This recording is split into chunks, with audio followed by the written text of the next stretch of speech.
Buenas tardes, tengan todos y bienvenidos nuevamente al programa Mundo Salud Directa.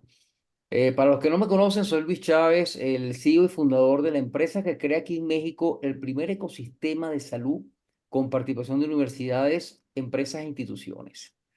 Estamos muy orgullosos porque después de 7 años de experiencia, de trabajando y revisando modelos, logramos sacar un modelo que consideramos que es ideal para el crecimiento que vamos a tener y es con una marca nueva que es Salud Directa. Así que los invito a que se registren en la página Salud Directa.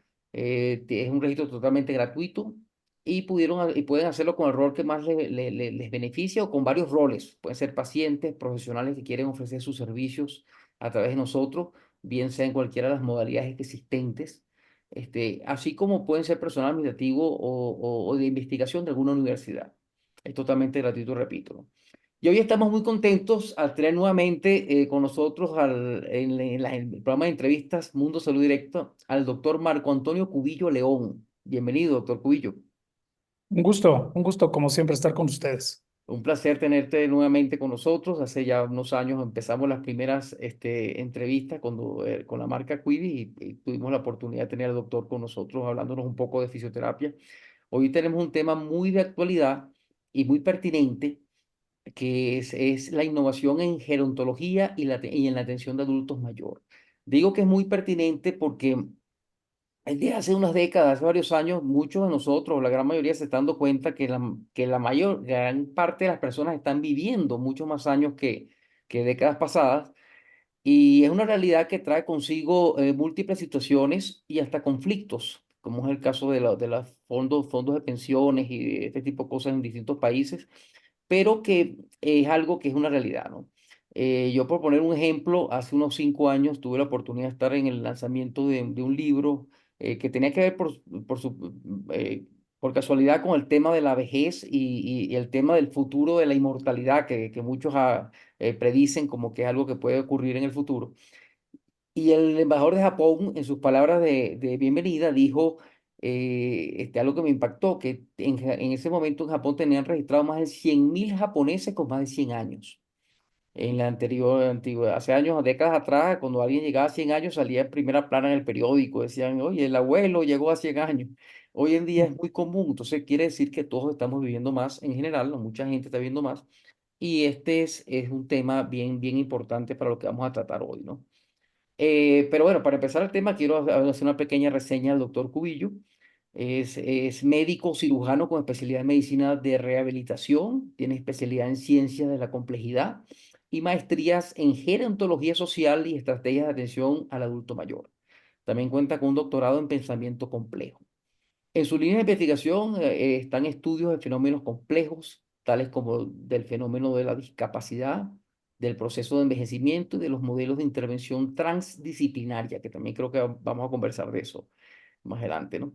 Ha publicado múltiples artículos y libros relacionados con el tema de gerontología y rehabilitación, es ponente de diversos escenarios en México y en el extranjero, y ha desempeñado diversos cargos en diversas instituciones públicas y privadas dentro del ámbito de la salud social y educativa. Así que nuevamente, bueno, bienvenido, doctor Cubillo, y un verdadero placer. Y bueno, ¿qué más que comenzar para preguntarle algo? ¿Qué lo inspiró a especializarse en gerontología y atención a adultos mayores? Bueno, primero que nada, agradecer como siempre a Salud Directa y muy en especial a ti por la invitación. Siempre es un gusto platicar contigo, con tu gente, con la gente que seguramente nos va a escuchar. Y bueno, yo te puedo decir que todo va respondiendo a las necesidades de cómo te vas formando, ¿no? Mi ámbito profesional como médico siempre ha estado muy orientado a la medicina de rehabilitación. Ese es, digamos, mi inicio. Pero conforme te vas adentrando en la problemática de lo que tienes que atender, de las personas que intentas ayudar, que intentas realmente entender que la medicina misma, la rehabilitación como tal, pues no es solo prescribir agentes físicos, ¿no? O prescribir ejercicio terapéutico, sino que tienes que ir más allá, tienes que ir pues a la necesidad de que la gente realmente encuentre su razón de seguir viviendo, independientemente que pueda tener o no una discapacidad. Eso te lo van dando los años, la necesidad. Y curiosamente empezamos de pronto, yo te quiero decir que en buena parte de mis inicios siempre he estado muy relacionado con la neurorehabilitación y durante muchos años se cargaba el tipo de pacientes que yo veía más a los niños. Fíjate, curiosamente, trabajé muchos años aquí en Puebla en el Hospital Pariño Poblano, por ejemplo. Y en otros lugares donde esté, buena parte de mi consulta eran niños, pero después, por alguna razón que no te sabría explicar, tuve que empezar a atender más a personas mayores y me empecé a dar cuenta de que había que prepararse para eso, ¿no?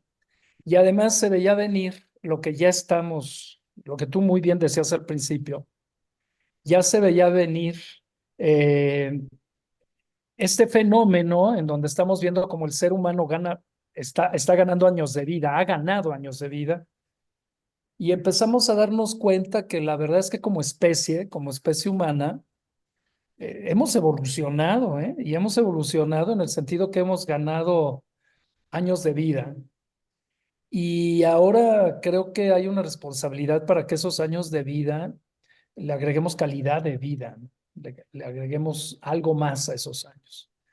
Y eso me motivó para que empezara a incursionar en el entorno de la gerontología, darme cuenta que hay muy pocos gerontólogos en general, yo me atrevería a decir en toda Latinoamérica, pero hay un movimiento de gente muy interesante que tiene ya muchos años tratando de entender cómo envejecemos, por qué envejecemos, para qué envejecemos y qué pasa cuando envejecemos. Y en ese transcurso, pues te empiezas a dar cuentas de muchos estereotipos que existen, prejuicios que existen. Y pues cuando quieres enfrentar y ayudarte, tienes que preparar. Y eso creo que tú lo sabes muy bien. Los que nos dedicamos a esto del área de la salud, tú eso seguramente me lo entiendes muy bien. Estamos buscando hacer el bien, ¿no? De alguna manera quieres ayudar a la gente. Es una vocación, te sientes bien ayudando a los demás. Pero algo que he aprendido es que para ayudar hay que aprender, hay que estudiar, hay que prepararte todos los días. Tú no puedes dejarte de preparar. Y entonces me nació la necesidad por un lado y la inquietud y el gusto por aprender sobre lo que es el proceso de envejecimiento. Y eso fue lo que me fue llevando y una cosa te va llevando a la otra, ¿no? Y luego ya, y sigues estudiando y sigues preparándote, porque además, bueno, me atrevería a cerrar mi comentario comentando con los jóvenes que nos puedan estar escuchando. Cuando abrazas una profesión, nunca dejas no dejas de prepararte. Y además, si lo haces, estás condenado es tu condena, es tu muerte profesional, ¿no? O sea, tú te tienes que estar preparando todos los días. Y vaya este mensaje para los profesionales de la salud jóvenes que nos escuchen, en donde la preparación de uno pues nunca acaba, ¿no? Y Que tienes que acaba. ser vivo, ¿no? En ese sentido. El estudio continuo es realmente es parte de la vida, ¿no? Y como dice, que el que abraza, que es el que tiene la pasión por algo, definitivamente quiere estar al día de todo lo que acontece alrededor de su profesión, ¿no? Y Sí. esto me lleva a a la siguiente pregunta, hablando ya del tema del adulto mayor, ¿qué consideras tú que son algunos de los mayores desafíos que enfrentan los adultos mayores, hablando específicamente de salud y bienestar? ¿Y cómo consideras que debe abordarse esos desafíos bajo un enfoque innovador? Vamos a empezar a tocar así la materia, ¿no? Mira, a ver, vamos a partir de un hecho. La esperanza de vida ha aumentado en el planeta Tierra para los seres humanos. Como decía hace un rato, es un triunfo evolutivo. Si lo queremos ver así como especie, hoy vivimos más. Y no es poca cosa. Tú hablabas del número de centenarios, de más de 100,000 centenarios en Japón. Bueno, Japón hay que decir, además entre paréntesis, que es el país que tiene la mayor esperanza de vida en la actualidad. Estás hablando que la esperanza de vida del pueblo japonés se está acercando arriba, está arriba de los 82 años. No es poca cosa. Estamos hablando del promedio de vida de la población. En los países latinoamericanos, pues difícilmente llegamos a los 75 años. México, por ejemplo, después de la pandemia, perdimos 3 años de esperanza de vida. Fíjate qué dramático, ¿no? Suena, parece, obviamente es algo que ni cuenta te das, pero es un hecho que las estadísticas y las probabilidades nos dicen que no nos fue bien con la pandemia. Pero bueno, independientemente de esto, yo lo que quiero decir es que efectivamente hoy vivimos más. Y si podemos dividir el ciclo de la vida desde que naces hasta que mueres, y lo dividimos en etapas, y hablamos de la niñez, hablamos de la adolescencia, hablamos de la juventud, hablamos de la adultez, y luego llegas a la etapa del adulto mayor. De todas esas, la edad que se ha ampliado es la de adulto mayor. O sea, de todas estas, porque los niños siguen siendo niños a la misma edad, llegas a la adolescencia a la misma edad, te consideran, estamos hablando que son acuerdos, pero te consideras joven hasta cierta edad, llegas a la etapa de adulto y cuando llegas al adulto mayor, que se decreta que es desde los 60 años en países como nosotros, llamados en vías de desarrollo, 65 años en los países desarrollados, estamos viendo que la etapa que se ha alargado es la etapa de la vejez. Entonces, ese es el principal reto, creo yo, reconocer primero que hoy vivimos más, pero aquí viene una buena noticia. Perdón, ay, y fíjate, perdón. Y la buena noticia es que hoy sabemos, también por estadística y por probabilidades, que tú a partir de que llegas a los 60, 65 años, repito, dependiendo de en dónde estemos marcando el inicio de lo que le llamamos vejez, que es una etapa de la vida, como es la niñez. A partir de ahí tú tienes 20 años para vivirlos muy bien. Esa es la buena noticia, que a partir de que llegan las probabilidades nos dicen que en un país como el nuestro, a partir de los 60 tienes 20 años con altas probabilidades de vivirlos muy bien. En países en vías de desarrollo, diríamos los mismos 20 años a partir de los 65. Espero no marearlos con cifras. Esa es la buena noticia. Y entonces me parece que el primer gran reto que tenemos es reconocer que hoy vivimos más, pero que tenemos la gran probabilidad de vivir muy bien. A veces cuando hablas con personas, yo he tenido conversaciones en diferentes entornos y te dicen, oye, preguntaba con un par de amigos que no tienen nada que ver con el área de la salud, más bien son empresarios, y les decía, oye, ¿y tú cuando hablas de vejez, qué negocios crees que podrías hacer con las personas? Y fíjate que lo primero que se les ocurrió fue decir, ay, pues cuidadores, ay, pues un centro gerontológico.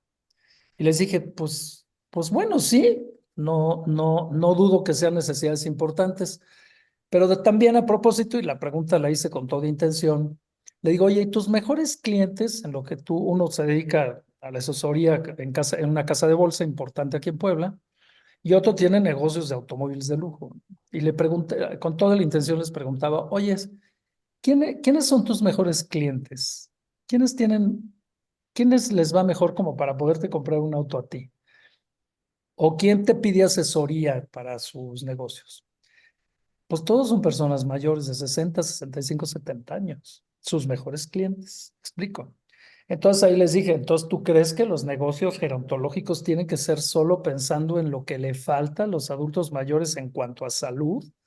¿O tendríamos que pensar en cómo hacer que se sientan cómodos a la edad que tienen y por los gustos que pueden tener? Ambos se quedaron, no, pues tienes toda la razón.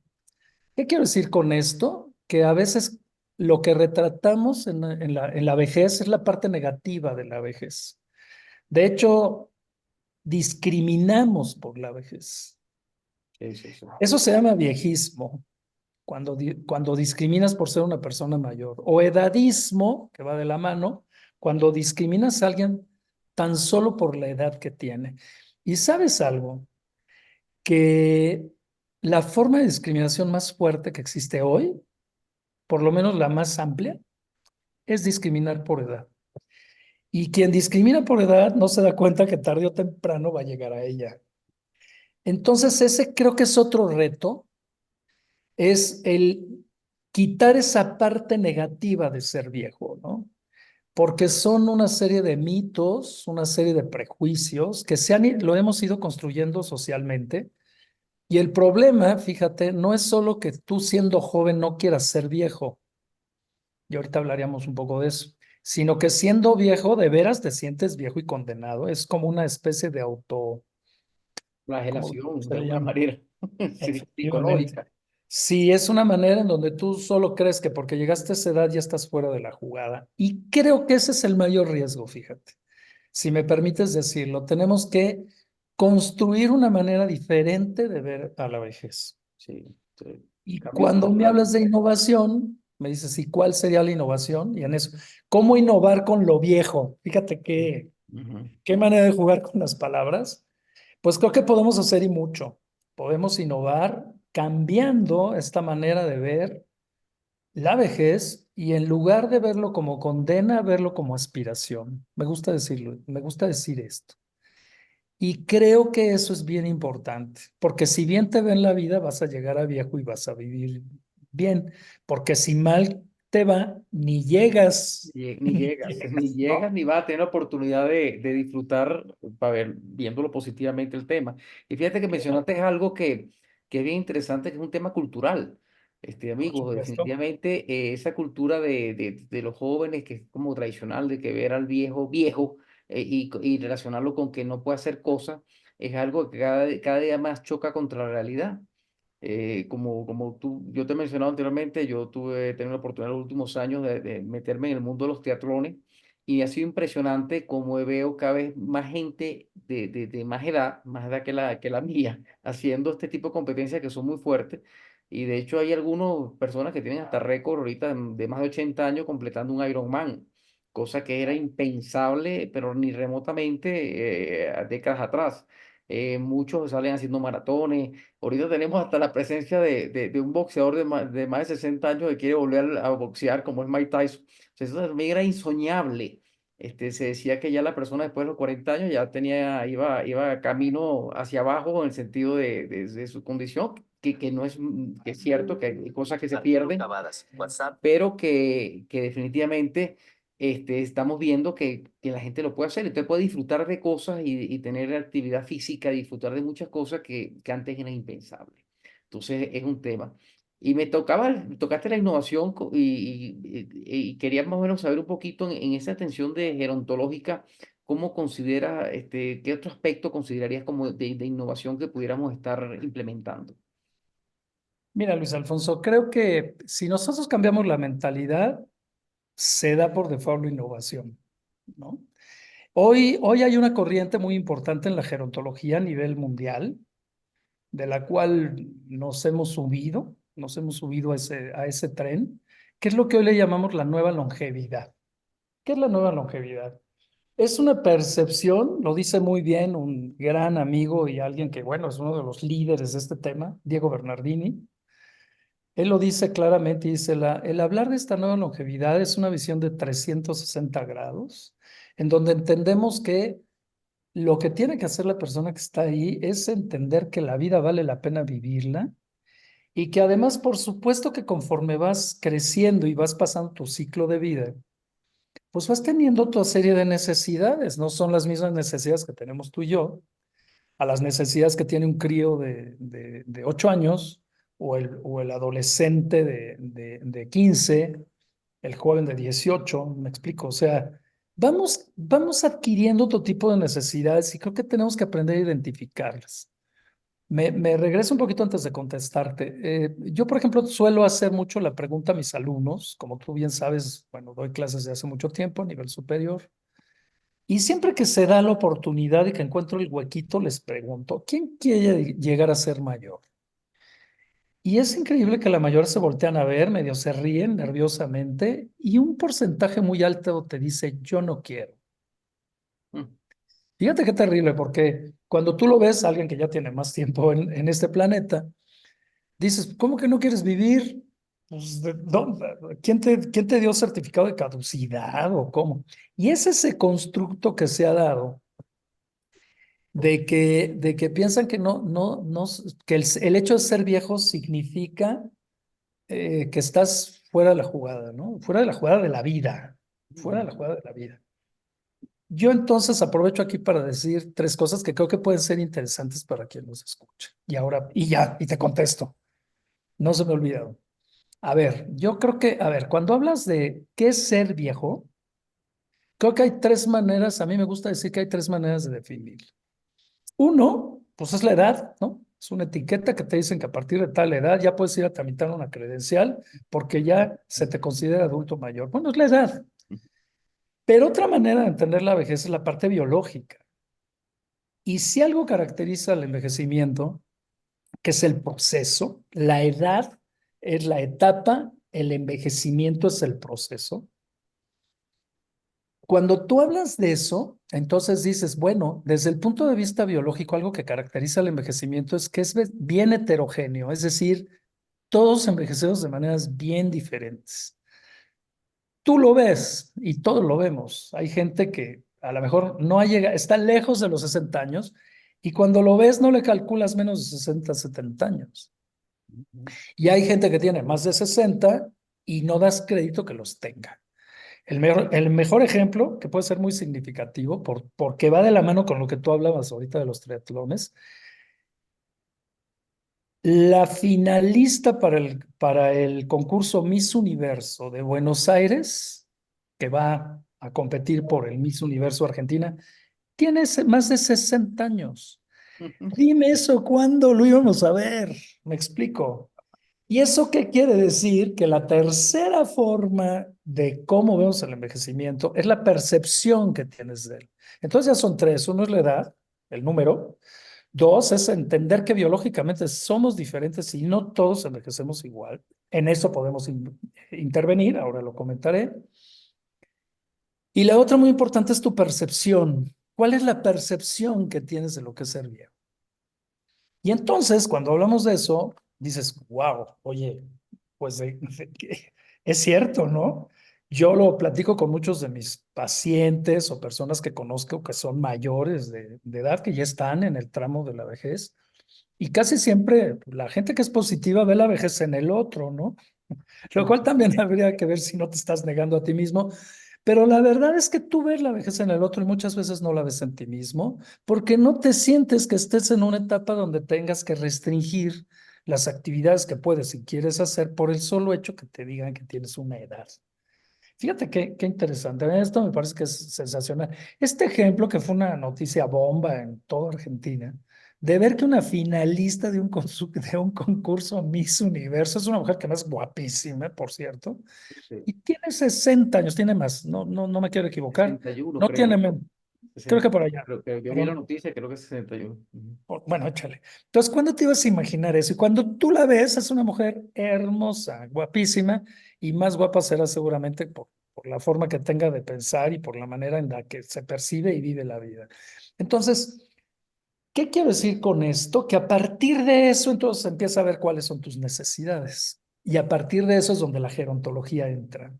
Y a partir de eso nos damos cuenta que cuando hablamos de envejecimiento, bueno, no es algo sencillo, porque tiene muchos lados desde donde lo puedes ver. Matices. Uno es, aquí estamos en salud directa, bueno, pues hablaremos de cuál es el rol de los médicos, cuál es el rol de los terapeutas, de los nutriólogos, de los psicólogos, cómo entendemos el proceso de envejecer y cómo entendemos las necesidades de las personas que vamos envejeciendo. Creo que desde ahí este enfoque y el principal enfoque me parece lo innovador es esta manera de ver el problema. Y digo problema no en un sentido de que no lo veo en el sentido negativo de hablar de problema, lo digo en el sentido científico de hablar un problema. Cuando hablas de un problema es un reto, es una circunstancia que entendemos que debemos estudiar para a partir de eso ver en qué podemos ayudar para que ese proceso, en este caso el envejecimiento, pues un envejecimiento exitoso y saludable. Sí, sí, no. ¿Qué creo que tendríamos entonces que hacer? Así ya, me voy a tu pregunta. Yo creo que aquí tendríamos que pensar en que un modelo innovador primero es que entendamos que un solo profesional de la salud no puede resolver los problemas. ¿Por qué? Porque creo que tenemos que entender que no estamos viendo un objeto, no es un... Hablamos mucho de pacientes, ¿no? Y vamos a seguir hablando de pacientes porque así identificamos a quién atendemos. A veces la palabra a mí, fíjate que cada vez me gusta menos. Mejor hablar de las personas. Me gusta más hablar de una persona que tiene un problema de salud o de enfermedad o como lo veas. Y yo creo que a partir de eso el gran cambio es romper el paradigma y entender que estamos atendiendo personas. Ahí es donde entra la transdisciplina, ¿no? Ahí es donde entra la transdisciplina, que no es nada más una moda, un modo bonito para no hablar de interdisciplina o multidisciplina, ¿no? Son conceptos completamente diferentes. Y me parece que aquí es el modelo transdisciplinario el que más puede ayudar a todas las personas. En general, como modelo de salud, creo que estamos rompiendo el paradigma de todo tratar de resolverlo con un chocho o con una cirugía o con una compresa o con un ejercicio. No.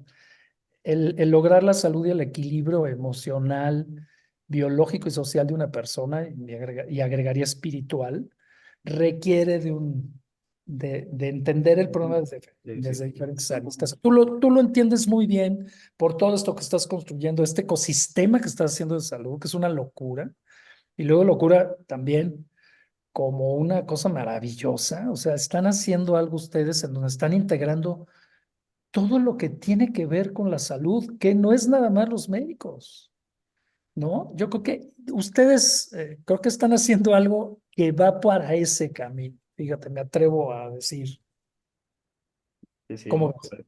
te agradezco por el último comentario, pero sí, y fíjate que tocaste un tema, o sea, estás tocando varios temas, pero un tema que tiene que ver con esa, yo diría que esa necesidad o esa característica del ser humano de querer simplificar las cosas, ¿no?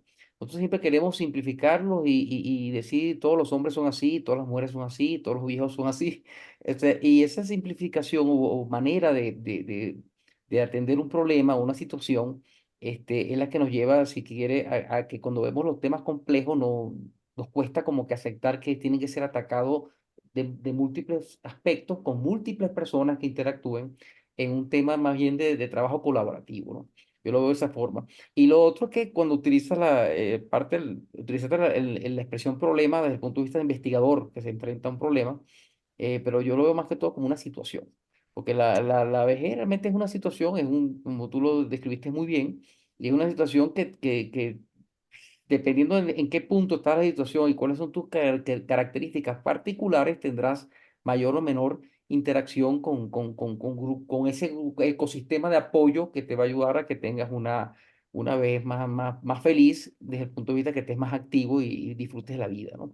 En este sentido, me quería enfocar un poquito, y antes de hablar de los profesionales que los empezaste a mencionar, en el tema de las tecnologías que si ves algunas tecnologías emergentes que pudieran tener un impacto en este tema gerontológico, o sea, desde tu punto de vista. Sí, sí, sí. Yo creo que, a ver, la tecnología que es un gran instrumento. Es un gran instrumento que va a depender cómo lo utilizas. ¿Qué sí se puede usar cuando hablas de una persona mayor de edad? ¿O qué sí puedes usar o qué no? Pues yo creo que puedes usar lo que quieras usar. A mí me parece que hoy las nuevas tecnologías están aportando a la vida del hombre en el sentido de especie,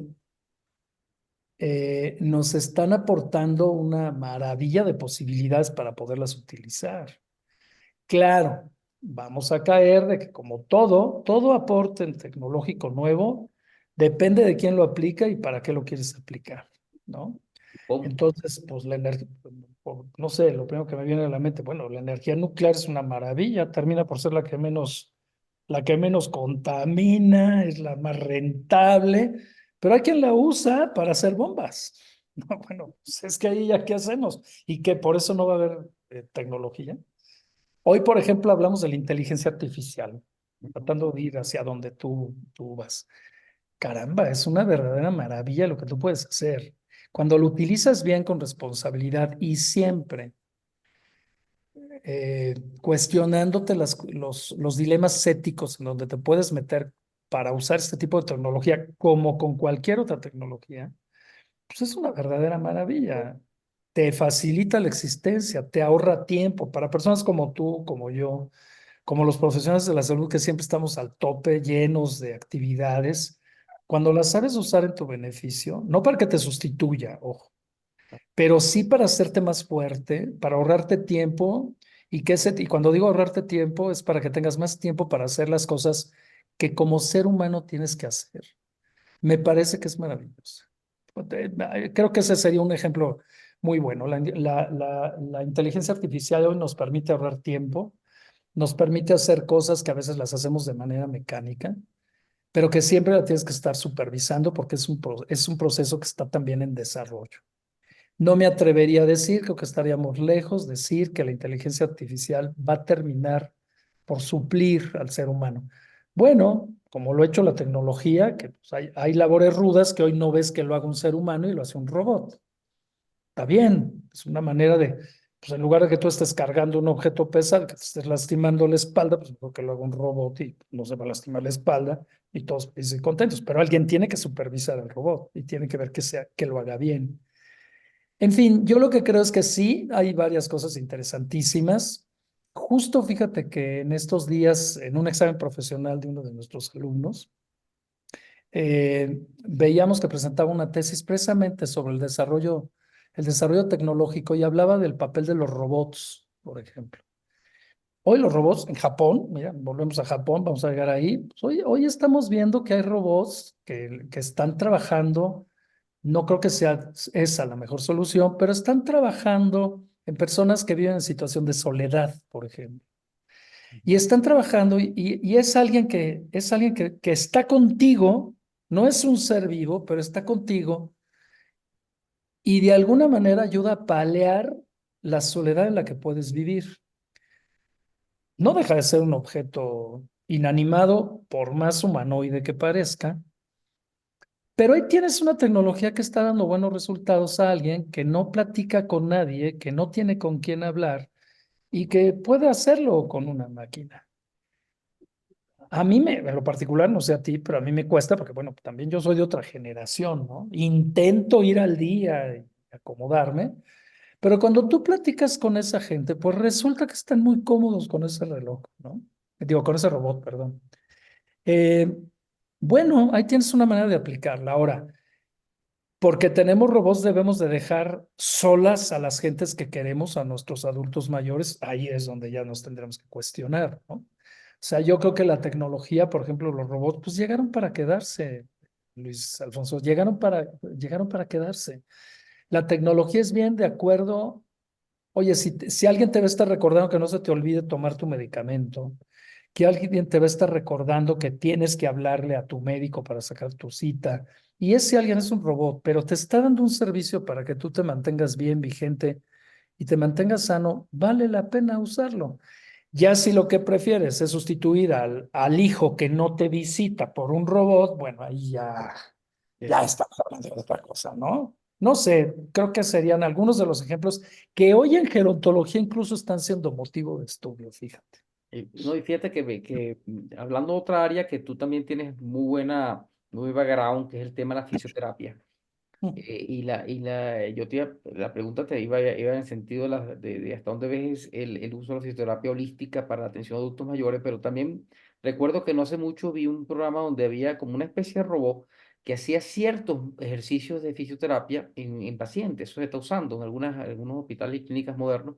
Entonces, pero hay alguien que está supervisando y la información de lo que el robot va obteniendo en la fisioterapia le llega a un especialista que va como dándole un seguimiento a lo que el paciente va haciendo. Entonces, realmente esa interacción entre tecnología, uso de tecnología, sobre todo pensando en personas que se encuentren muy remotas, donde sea difícil que le llegue un especialista, Claro. el tema de la fisioterapia virtual a través de telemedicina, que también es un tema que mucha gente cree que no puede, otra gente que no se puede, otra gente dice que sí se puede y si hay casos concretos, son los temas que complementan. Entonces, yo te preguntaría sobre el área de la fisioterapia y pensando un poco en la prevención en el adulto mayor, en prevención de posibles enfermedades que son propias de la condición física del envejecimiento. ¿Cómo ves tú eso con el uso de las tecnologías? No, me encanta lo que dices. Y mira, ahorita que te estoy escuchando con mucha atención, digo, bueno, ¿quieres una cuestión tecnológica? Qué maravilla, pues, ¿qué estamos viviendo tú y yo? No pudimos estar juntos en un lugar físico juntos y nos estamos comunicando y comunicando con un buen de personas que todos estamos en nuestras casas, consultorios, lugares donde trabajamos o donde en este momento nos pesca la plática y que podemos estarnos comunicando a distancia. Tú imagínate eso mismo aplicado a una persona mayor que como tú bien dices, vive en un lugar tan remoto. Bueno, esta parte de las redes sociales, del Internet, pues ve lo que nos viene a hacer, nos permite estarnos comunicando. Si tú ahorita, Luis Miguel, tienes que estar en Nepal porque vas a subir el Everest, en una siguiente competencia, en el siguiente triatlón que sé que te gusta y que participas en ellos, y yo puedo estar en la Patagonia y nos podemos estar comunicando. Eso es una maravilla. Tú imagínate a esa persona, a ese abuelo, que de otra manera, que no podría ver a sus nietos, porque no convive con ellos, porque simplemente sus hijos viven en otra ciudad, la posibilidad que tienen de hablar diario con sus nietos y con sus hijos. No importa el lugar remoto en donde estés. Eso es una maravilla. Ahora, y yendo directamente a lo que preguntas, la parte de la fisioterapia. Bueno, a ver, hoy la parte de telemedicina, la parte de telerehabilitación que estamos haciendo, bueno, es una cuestión importantísima en varios sentidos. Por un lado, me parece que como crecimiento profesional, como herramienta para ti, para capacitarte, pues dime si no. Hoy muchos de los cursos que hacemos, hasta un posgrado que podemos hacer. Bueno, hay quien desde la licenciatura empieza a utilizar tecnologías de la información para prepararse. Empezamos la plática diciendo de lo importante que es la preparación continua. Bueno, los modelos de universidades hoy siglo XXI, 2024, estás hablando de universidad para toda la vida. Ya cada vez estamos escuchando más cómo no todos son currículums cerrados, sino tienes que irlos abriendo de acuerdo a las necesidades que tiene cada gente. Hoy los chicos que están entrando a las universidades y los que van a entrar en unos cuantos años, ya traen una idea de no necesariamente estudiar lo que dice el plan de estudios de cualquier carrera, sino yo qué quiero hacer y cómo me vas a ayudar para que yo haga eso, que yo, cómo me veo haciendo cosas. Eso es maravilloso. Entonces, ahí tienes tecnología. Y esa es una tecnología que nos ayuda a los profesionales de la salud de manera fundamental. Así es como nos seguimos preparando la mayor parte en cursos en línea, ¿no? Que ustedes trabajan mucho eso. Por un lado. Ahora, por otro lado, ya la atención directa, bueno, a mí me parece que la telemedicina, la telerehabilitación, ahí tienes, es un instrumento donde tú puedes colaborar y llegarle a alguien que a lo mejor le costaría de otra manera, le sería muy difícil llegar contigo a atenderse, porque le queda lejos, porque no puede moverse bien, porque simplemente no se le da salir de su casa ese día. Y puedes atender a esa persona en línea para muchas cosas, obviamente no para todo, pero tanto el servicio de teleconsulta como el servicio de telerehabilitación, ahí está. ¿Y sabes dónde lo vimos mucho? Y tú lo viste también, y creo que ahí ustedes también dieron un brincote. Fue la parte de la telerehabilitación, o sea, la cantidad de problemas que podíamos ver, repito, no siempre es lo ideal, no es para todo, pero mucha gente se pudo seguir atendiendo, por ejemplo, en cuestiones elementales de su terapia a distancia, con un terapeuta desde acá dirigiendo el tipo de ejercicio o actividad que podía hacer. Eso es maravilloso. Ahí es donde la tecnología llega y donde son beneficios directos. Creo que hoy, y hablo por todos los que nos dedicamos al área de la salud, creo que hoy llegamos a un punto en donde además de saber ser empáticos, ser humanos, Ujú. tener contacto directo con nuestros pacientes, que eso me parece que no lo sustituye nadie, pero creo que tenemos que aprender a usar lo que tenemos al alcance de las tecnologías, nuevas aplicaciones, nuevas formas de entender la terapia. Tienes hoy que preparar a los chicos que se están formando como terapeutas físicos, ocupacionales, del lenguaje, a los médicos. Yo no entiendo que no les estén enseñando hoy aplicaciones, cómo se utiliza la inteligencia artificial en el área de la salud. Son las cosas que tú tienes que preparar a la gente. Y en eso se tienen que enterar, porque creo que a algunos les queda muy claro lo que estoy diciendo, otros se quedan como diciendo, ¿y este de qué diablos me está hablando? Y otros, pues dicen, oye, sí, no me había puesto a pensar, pero si no aprendo nuevas tecnologías, me quedo atrás, me estoy quedando atrás. ¿Por qué? ¿Qué creen? Así como las personas mayores no envejecemos hoy igual nosotros que como envejecieron nuestros papás y nuestros abuelos, pues tú también, profesional de la salud, no puedes seguir ejerciendo como se ejercía en el siglo pasado. Tienes que, no estoy rechazando todo lo bueno y todo lo que hay que hacer. No, me estoy diciendo que hay que hacernos más fuerte también, haciéndonos aliados de la tecnología, que sea nuestra aliada, porque además no es para que yo me mande la tecnología, no es para que yo aprenda a mandar a la tecnología y a usar. No sé, Sí, creo que sí. por ahí iría, ¿no? No, por ahí va. Y fíjate que también hablando de tecnología es bueno que definamos un poco el tema, porque mucha gente cuando uno habla de tecnología piensa en las herramientas tecnológicas, Mm. de hardware, equipos y tal. Pero no solo es eso, la tecnología son inclusive procesos que vamos modificando. Y en este sentido, yo te preguntaría, ¿cómo ves tú que se aborda la atención centrada en el paciente, que es un tema que se viene trabajando en los últimos años? En el contexto de la gerontología, o sea, considerando las necesidades únicas y los deseos individuales de cada adulto mayor. ¿Cómo ves eso? Bueno, creo que nos falta mucho camino, ¿eh? O sea, creo que, además, yo creo que voy a reconocer algo, no sé, ahí sería, me interesaría mucho también conocer tu opinión. Yo lo que creo es que normalmente en nuestros países, voy a hablar por el que conozco mejor, que es el mío, México, Ujú. creo que siempre solemos llegar tarde a la cita. Históricamente llegamos tarde a Sí. la tecnología. Eso es una pena porque yo recuerdo, mira, yo hace unos años recuerdo que hablábamos de algunos países asiáticos que los veíamos como, pues poco menos que unas zonas de, pues si no de desastre, porque muchos veían de guerras, sí los veíamos como pues sociedades particularmente atrasadas, ¿no? Las veíamos todavía con una cultura como de la primera ola, ¿no? Como decía Alvin Toffler, estaban en la primera ola de la evolución de la humanidad, todavía los veías como países solo dedicados a la agricultura y cosas así, no los veías lejos de la tecnología. Y hoy te das cuenta como muchos de esos países ya los tienes que ver, ya se nos fueron de las manos a veces. Y creo que eso es todo un tema. Siempre llegamos tarde. Yo en general hablo, ¿no? No hablo, obviamente como todo, no generalizo. Entonces creo que la tecnología estamos llegando tarde y ojo, y obviamente ahora tenemos que poner al día no solo a la población en general de nuestros países, sino también incluir en esa generación a las personas mayores, ¿no?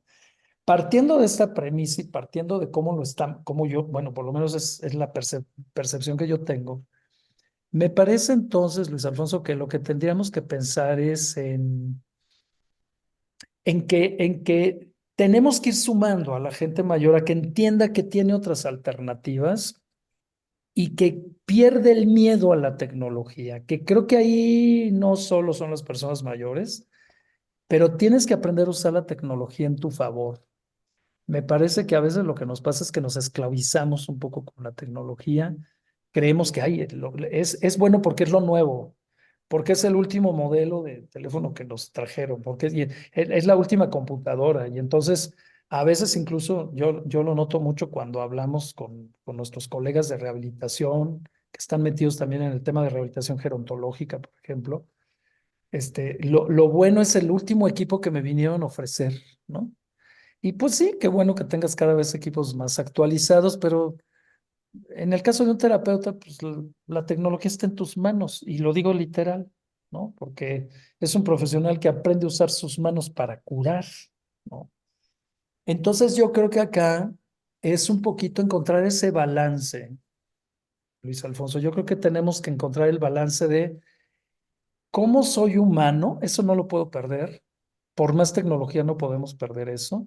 ¿Y cómo entonces utilizo los medios tecnológicos en favor de mi gente? Cuando digo mi gente, hablo de mis pacientes o de las personas a las que atiendo. Y en ese sentido, creo que mucho podemos hacer con las personas mayores. Yo lo veo, actualmente manejamos un grupo de personas mayores en donde lo que buscamos es simplemente que tengan un espacio en donde hagan lo que se sientan cómodos, trabajen en favor de su salud, haciendo actividad física, que trabajen haciendo actividad cognitiva, que entrelacen los vínculos con otras personas. Y por supuesto que ahí metes la parte de la orientación. Y ahí los fisioterapeutas, los terapeutas ocupacionales, los terapeutas del lenguaje, en fin, todo el equipo de salud mucho podemos hacer. Y sabes, por ejemplo, en qué no, yo noto una ayuda muy importante y va muy directa a esto que dices, ¿y qué onda con la fisioterapia? Yo veo, por ejemplo, cómo hoy ahí tienes un control mucho mejor con tus pacientes porque los recibes, trabajas con ellos, lo que tengas que trabajar, dependiendo del problema por que venga, pero luego no pierdes el contacto cuando se va a casa, porque tienes la tecnología y puedes estar platicando con Sí, ellos. hacerle seguimiento, como decimos que a veces Por el ejemplo, uso de la teleconsulta, que mucha gente dice, no, que todo en teleconsulta, no necesariamente, puedes tener una atención y primaria física y después puedes hacer el seguimiento a tus pacientes por teleconsulta y por esos mecanismos, ¿no? Pero fíjate que una de las orientaciones que le quería dar a este tema es hacia esta figura de lo que es la atención centrada en el paciente que es parte de un proceso que tiene tiempo, pero pensando que cada vez estamos buscando personalizar, y tiene toda la lógica del mundo, personalizar la atención, porque cada organismo es distinto, como tú lo dijiste muy bien al comienzo, que la vejez a quien le llega de forma distinta y tiene características particulares, y entonces cómo involucrar al paciente para poder centrar una atención más personalizada, pues sería la palabra, en el caso de los adultos mayores. ¿Cómo lo ves tú con la gerontología? bueno, yo creo que lo primero que la persona, y hablaría en general de los pacientes, pero habla, y ni se diga en el paciente gerontológico, a ver, lo primero es que se tiene que sentir persona. Eso, para Mm, empezar, no es un expediente. No exactamente. es como a veces es horrible cuando escuchas, ve al paciente de Parkinson que está en la cama 3. ¿Qué te pasa? O sea, ¿cómo puedes llegar a despersonalizar a la gente ahí? No, tú lo dices y lo dices muy bien. Yo creo que lo primero que tenemos que entender cuando dices un modelo basado en la persona es qué es eso. Primero que sepa que es una persona y que además tú lo vas a orientar para que tome las decisiones. Tú no vas a tomar las decisiones por ellos. Y me parece que en el paciente gerontológico esto en especial lo agradece más. ¿Por qué razón?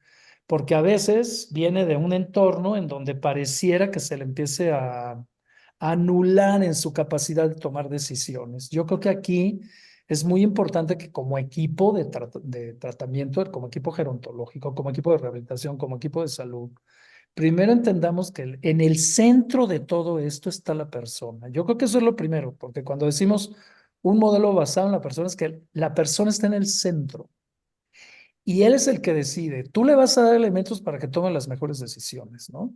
Los psicólogos lo entienden muy bien. Un psicólogo no te dice cómo vas a vivir. Te ayuda a que reflexiones para que tú tomes tus propias decisiones.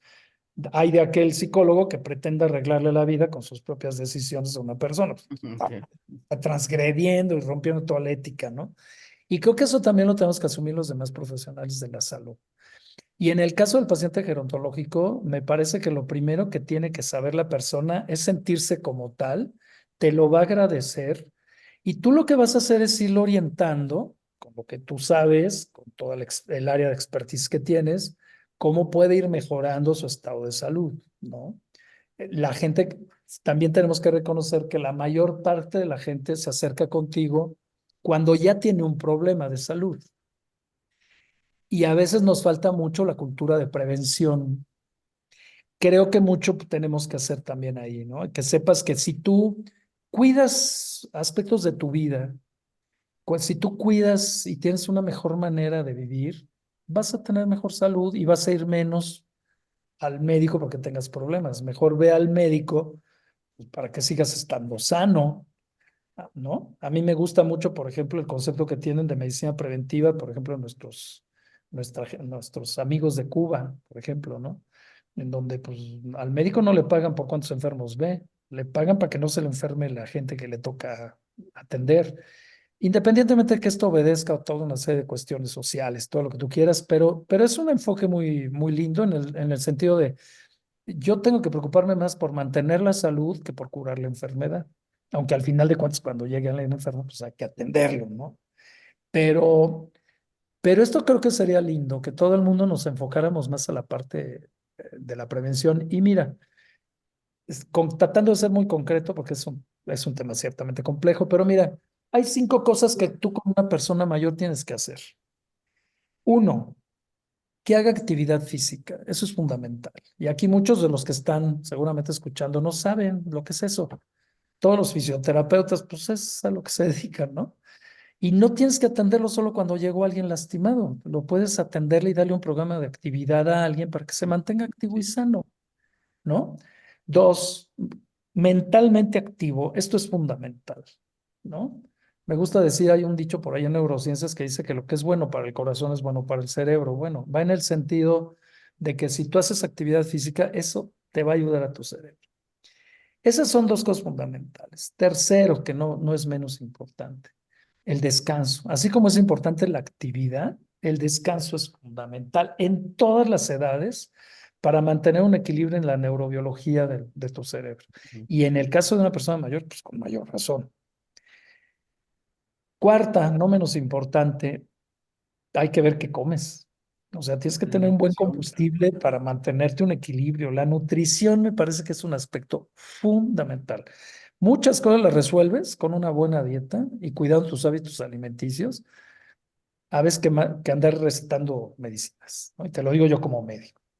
Y la quinta, no menos importante, fundamental, las relaciones sociales, las socializaciones, estar en contacto con la gente. Mira, si tú cuidas y encuentras un equilibrio en esas cinco, yo creo que ahí es donde los profesionales de la salud tenemos una beta enorme. Porque además, con esto termino mi comentario, pues sí, estamos diciendo que hoy la gente vive más, pues sí, pues ahí están los clientes, así, pues ahí están los clientes de los profesionales de la salud. Esa es su área de oportunidad.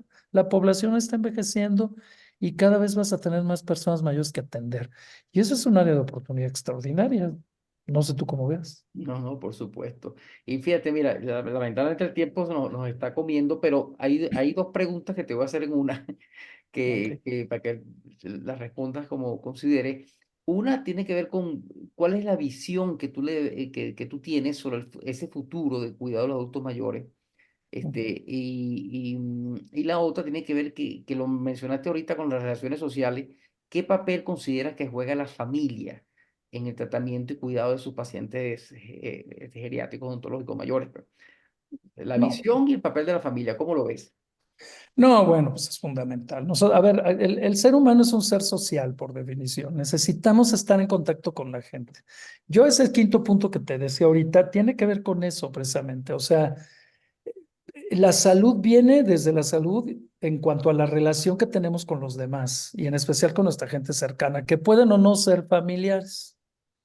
Eso es un hecho, es fundamental. La familia tiene que estar cerca. Tenemos la bondad, me parece, que en el entorno latino la familia sigue siendo un valor y sigue siendo algo muy Sí. importante. Ahora, hablaste de cuidadores. Bueno, ahí ya nos metimos en otro tema, en el sentido de que, bueno, estoy hablando de toda esa parte y de las bondades de llegar bien a ser mayor, pero es un hecho que tarde o temprano, después de unos años, va a ser muy probable que empiece a mermar nuestra salud de manera natural, que aunque queramos creer que aunque ya estamos cada vez más cerca de cuestiones antienvejecimiento, que tú también conoces bien ese tema, sí, pero es un hecho que ahorita los seres humanos, los 8.000 millones de personas que habitamos el planeta, sabemos que si de una cosa estamos ciertos es que nos vamos a morir. Bueno, aquí la idea es cómo llegas a esa etapa. La buena noticia es que puedes llegar muy bien casi hasta el final, pero va a llegar un momento donde ya requieres cuidados. Aquí cuando hablas del cuidador, me parece que ese es también, me parece que es un tema olvidado. ¿En qué sentido lo digo? Cuando hablamos de personas con discapacidad, por ejemplo, cuando ya estás en una situación de dependencia funcional, pues todo el mundo se preocupa por lo que tú no puedes hacer, pero nadie se fija en la gente que está junto contigo y que te tiene que dar cuidados y te tiene que dar asistencia. Me parece que ese es el gran tema olvidado en la salud en general, en la rehabilitación y en la gerontología también. Creo que el papel del cuidador es muy importante. Ahora, ¿qué hacer? ¿Cómo veo el papel del cuidador? Bueno, lo primero es que creo que nos tenemos que preparar para ser cuidadores, ¿no? ¿Por qué? Porque el que cuida tiene que aprender a cuidar y saber cómo hacerlo de la mejor manera posible, tratando de ser eficiente, humano, compasivo, pero sobre todo también tienes que aprenderte a cuidar como cuidador. Me parece que el cuidador, hemos descuidado en ese sentido a las personas que voluntaria o involuntariamente cuidan a alguien, ¿no? Y entonces creo yo lo reduciría en decir, bueno, intentaría resumirlo, mejor dicho, decir que para cuidar hay que aprender a cuidar y además hay que aprender a cuidarte, porque muchas veces las personas que cuidan, diríamos en el léxico cotidiano, truenan antes que la persona que están cuidando, ¿no? Que se Sí. queman, ¿no? Ahí hay el famoso síndrome del burnout, que hay mucho que hablar de eso, ¿no? Eso es todo un tema. Sí, sí, yo creo que haremos un programa para Sí, especialmente eso, porque es un tema bien interesante y bien pertinente también el de los cuidadores, que son, como tú dices, acabas de nombrar, intencional o sin intención, terminan siendo cuidadores y muchos terminan enfermándose, como dice, tronando antes de la persona que están cuidando, ¿no? Eso, hay varios, muchos ejemplos conocidos. y Y agregaría, perdón, y agregaría algo. Dije cuidadores, pero habrás de saber que más del 80, casi el 90% son cuidadoras. Entonces ah, creo que tendría que hablar también con un enfoque de género y decir que la mayoría de la gente que cuida son mujeres, y eso también hay que reconocerlo, ¿no? sí, sí, sí, con sus características particulares que conocemos, ¿no? Y mira, y el último punto que la visión, ¿cómo ves tú esto en 20 años? ¿Cómo ves tú la gerontología? ¿Cuál es tu visión de aquí a 20 años? Yo creo que es una beta enorme, yo creo que es una necesidad brutal. Creo que nuestros sistemas de salud tienen que cambiar y adaptarse a las nuevas condiciones. Creo que nos tenemos que aprender a manejar a las personas mayores. Es el futuro de la humanidad. Ya es el presente, pero vamos, es el futuro. Fíjate que yo hace algún tiempo me invitaron al seminario del envejecimiento de la UNAM. Quien lo dirige es una extraordinaria socióloga, una mujer muy brillante. Ella dice que no es gerontóloga, pero es más gerontóloga que muchos. Y en ese seminario donde participan todas las facultades de la universidad y hablan cómo ven el envejecimiento desde su perspectiva, desde las matemáticas, desde el derecho, desde el trabajo social, desde la salud. Es hermoso. Y algo que aprendí ahí es algo que decían. Dicen, tú tienes que prepararte, por ejemplo, a los chicos que están estudiando hoy, tú no los tienes que preparar necesariamente para lo que se está viviendo ahorita, los tienes que preparar para lo que van a vivir por lo menos 5 años después de que acaben la carrera. Porque ese es el mundo real. Entonces, ¿yo cómo lo veo? Yo veo de que la gente se va a dar cuenta que necesita, y digo gente, perdón, los profesionales, bueno, la gente pues, pero en especial la gente del área de la salud, tiene que darse cuenta que se tiene que preparar cada vez más para atender las necesidades que las personas que estamos envejeciendo vamos a requerir. Me parece también que vamos en buen sentido en cuanto a que nos demos cuenta y reconozcamos que el envejecimiento tendría que ser una aspiración y no una condena. Vuelvo a repetir esa frase. Y me parece, y terminaría diciéndote algo, hay una frase muy linda. Se hizo un estudio en Sudamérica, rapidísimo, te lo cuento, un estudio en Sudamérica para que la gente definiera lo que era vejez. Y hubo el estudio es interesantísimo porque participaron miles de personas en varios países, miles de personas en varios países. Y al final, la definición que más me gustó, y creo que también a los autores les gustó, uy, se me ve el nombre de la investigadora principal, y es una irreverencia, pero bueno, voy a decir esto sin mencionarlo porque no recuerdo su nombre en este momento, y decía, la vejez verdaderamente empieza cuando tienes más recuerdos que proyectos. Y me parece que por ahí va. Y no porque no sean importantes los recuerdos, pero creo que cuando tú estás activo, queriendo hacer cosas y eso, ese es el futuro como creo que tenemos que verlo. Vivir, llegar al final, como dice Alejandro Sanz, cansado y hecho la ropa a jirones y decir, bueno, el viaje estuvo bueno, ¿no? Como lo dice él. Y creo que ese es el futuro, el que aprendamos todos a vivir esta vida que es finita. Ay, gástatela, pero gástatela de la mejor manera y vívela bien, ¿no? Yo creo que ese es el futuro que yo veo. Yo veo un futuro en donde la gerontología va a crecer brutalmente, aunque mucha gente todavía no se ha dado cuenta de ello. Bueno, además de agradecerte, de verdad que estuvo muy, muy interesante la entrevista, como lo esperábamos. Señores, la gerontología y la atención a adultos mayores en todos los ámbitos es una oportunidad que está cada vez creciendo más. Yo digo que es un nicho de mercado para múltiples negocios y proyectos ese tema de que las personas mantengan esos vivos más proyectos que recuerdos, definitivamente yo creo que es la panacea para la persona que está ya en ese grupo de edad. Y yo tengo que, a juro, mencionar dos casos muy cercanos de amigos míos, socios, que son bastante, diría que son mayores. Hay uno que tiene casi 90 años y me sigue mandando proyectos que quiere conseguirle financiamiento. Y a veces me da esta risa porque le digo, mira, no puede ser a nombre tuyo porque los bancos no te dan. Pero él insiste y sigue mandando proyectos y es una persona muy movida y gracias a Dios está con muy buena salud. Y yo creo que ese es el ejemplo que tenemos de seguir todos. Hay que trabajar permanentemente. Hubo un señor también mayor de 90 años, hace muchos años atrás, cuando yo pensaba que a los 50 me iba a retirar, él tenía 90, me decía que nunca hay que retirarse y que el secreto de la vida es trabajar siempre, pero modificar la forma en que haces las cosas, teniendo una visión permanente de trabajo, pues. Y llegó casi a los 100 años, creo que murió de 98 años.